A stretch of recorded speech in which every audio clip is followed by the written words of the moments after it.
एक बहुत गरीब लड़का था। वह हर रोज जैसे तैसे करके इधर उधर से खाने का जुगाड़ करता था, लेकिन हर दिन कोई उसका खाना चुरा लेता था। एक दिन उसे पता चला कि एक चूहा उसका खाना चुरा लेता है, तो उसने चूहे को पकड़ लिया और उससे पूछा, तुम जानते हो कि मैं बहुत गरीब हूँ, फिर भी तुम हमेशा हमारा खाना चुराते हो। अगर तुम्हें चोरी करनी है तो तुम एक अमीर आदमी का खाना चुराओ, इससे उसको कोई फर्क नहीं पड़ेगा। तो चूहे ने लड़के को कहा, तुम कितनी भी कोशिश कर लो, तुम्हें अपने जीवन में उतना ही मिलेगा जितना तुम्हारा भाग्य में लिखा है। यह सुनकर लड़का बहुत हैरान हुआ। उसने कहा कि यह कैसे संभव है। फिर चूहे ने लड़के से कहा, यदि तुम जानना चाहते हो कि तुम्हारा भाग्य में क्या है, तो तुम गौतम बुद्ध के पास जाओ, वह तुमको बता सकते हैं कि तुम्हारा भाग्य में क्या लिखा है। लड़का गौतम बुद्ध से मिलने के लिए घर से निकलता है।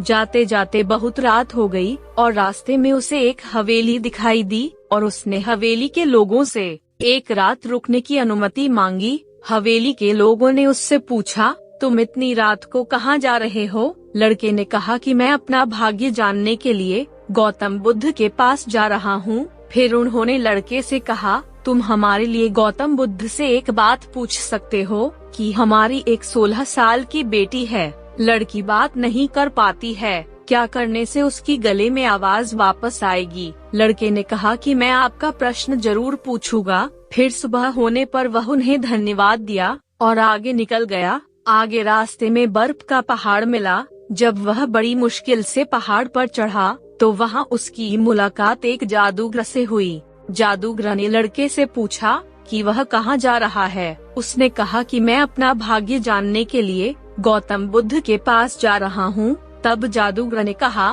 क्या तुम उनसे मेरी ओर से एक प्रश्न पूछ सकते हो? मैं स्वर्ग जाने के लिए सैकड़ों वर्षों से तपस्या कर रहा हूँ। इतने दिनों में स्वर्ग चला जा सकता था, लेकिन नहीं जा पाया, तो क्या करने से मैं स्वर्ग जा सकता हूँ? लड़के ने कहा कि मैं आपका प्रश्न जरूर पूछूंगा। जादूगर के पास एक जादू की छड़ी थी। वह उसकी मदद से लड़के को बर्फ से ढके पहाड़ के दूसरे छोर पर पहुंचा दिया। कुछ दूर चलने के बाद उसके सामने एक बड़ी नदी मिली, जिसे पार करना उसके लिए नामुमकिन था। तभी उसकी मुलाकात एक विशाल कछुए से हुई। कछुआ भी उसे नदी पार कराने के लिए राजी हो गया। रास्ते में कछुए ने उसे वही प्रश्न किया कि वह कहाँ जा रहा है। लड़के ने कहा कि मैं अपना भाग्य जानने के लिए गौतम बुद्ध के पास जा रहा हूँ। कछुए ने उससे पूछा कि क्या वह मेरी ओर से गौतम बुद्ध से एक प्रश्न पूछ सकता है? मैं 500 वर्षों से ड्रैगन बनने की कोशिश कर रहा हूँ,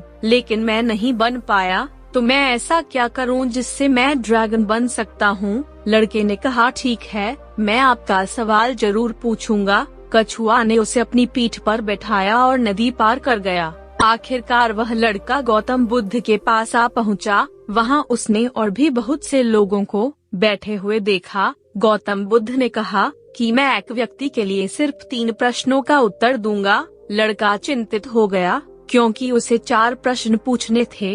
लड़का सोचने लगा कौन से 3 प्रश्नों वह पूछे। उसने उस कछुए के बारे में सोचा जो 500 वर्ष से ड्रैगन बनने की कोशिश कर रहा है, वह जादूगर जो स्वर्ग जाने के लिए सैकड़ों वर्षों से तपस्या कर रहा है, और वह लड़की बिना बात किए अपना पूरा जीवन कैसे बिताएगी। फिर उसने मन ही मन सोचा, मैं तो बस एक गरीब भिखारी हूँ, भीख मांग कर गुजारा कर सकता हूँ, लेकिन कछुआ, जादूगर और लड़की की समस्या मुझसे कहीं ज्यादा है। यह सोचकर लड़के ने खुद का सवाल नहीं किया, बल्कि उन तीनों का सवाल गौतम बुद्ध से पूछे। भगवान बुद्ध ने कहा, कछुआ 500 साल से ड्रैगन बनने की कोशिश कर रहा है, लेकिन वह अपने कवच को छोड़ने को तैयार नहीं है। वह तब तक ड्रैगन नहीं बन पाएगा जब तक वो अपना कवच नहीं छोड़ देता, तथा जादूगर स्वर्ग जाने के लिए सैकड़ों वर्षों से तपस्या कर रहा है, लेकिन उसने वह जादुई छड़ी अपने पास रखा है।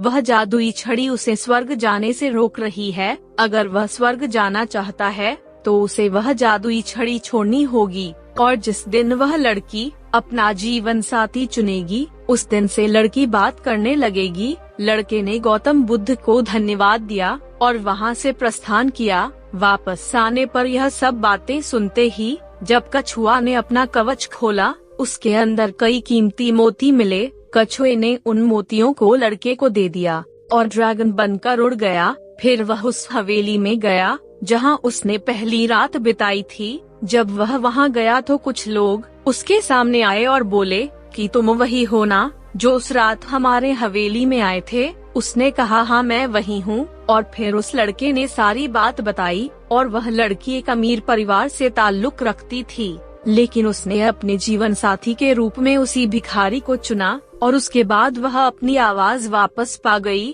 तो इस तरह लड़के को धन, शक्ति और एक सुंदर जीवन साथी मिल गया। दोस्तों, अगर आपको लगता है कि आपके जीवन में बहुत सारी समस्याएं हैं, तो उन लोगों के बारे में सोचें जिनके पास रहने के लिए कोई घर नहीं है, खाने के लिए रोटी नहीं है, कोई देख नहीं सकता, कोई चल नहीं सकता। तो आपकी समस्या क्या उनसे बड़ी है? जब हम अपनी समस्याओं के बावजूद दूसरों की समस्याओं को हल करने का प्रयास करते हैं, तो हमारी समस्याओं का समाधान भी अपने आप हो जाता है।